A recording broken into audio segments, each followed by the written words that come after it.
বাংলাদেশ থেকে দক্ষ কর্মী নিতে আগ্রহ প্রকাশ করেছে মধ্য এশিয়ার বৃহত্তম তেল সমৃদ্ধ দেশ আজারবাইজান। সেই সাথে কম খরচে পড়াশোনার সুযোগ থাকায় দেশটির রাজধানী বাকুর বিশ্ববিদ্যালয়গুলোতে বাংলাদেশি শিক্ষার্থীদের ভিড় বাড়ছে।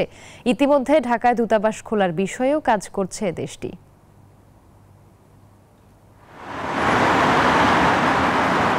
মধ্য এশিয়ার বৃহত্তম তেল সমৃদ্ধ দেশ আজারবাইজান। খনিজ জ্বালানি সমৃদ্ধ ধনী আজারবাইজানে প্রবাসী বাংলাদেশিদের সংখ্যা বর্তমানে হাজারের বেশি। সাশ্রয়ী ব্যয়ে উচ্চশিক্ষার জন্য দেশটির রাজধানী বাকুর বিশ্ববিদ্যালয়গুলোতে পদচারণা বাড়ছে বাংলাদেশি শিক্ষার্থীদের। এবার দেশটি বাংলাদেশ থেকে দক্ষ কর্মী নিতে আগ্রহ প্রকাশ করেছে।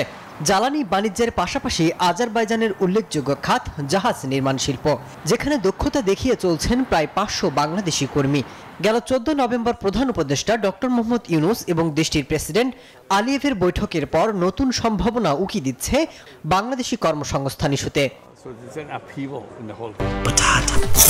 বাছাই করা আলু আর স্পাইসি সিজনিং এ প্রাণ পোটাটা চিপস নাকি বিস্কিট খেয়ে বুঝে নাও।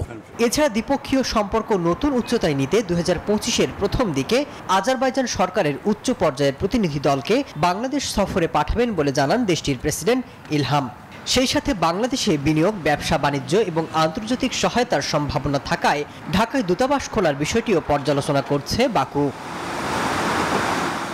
মাসুদ রানা, নিউজ 24।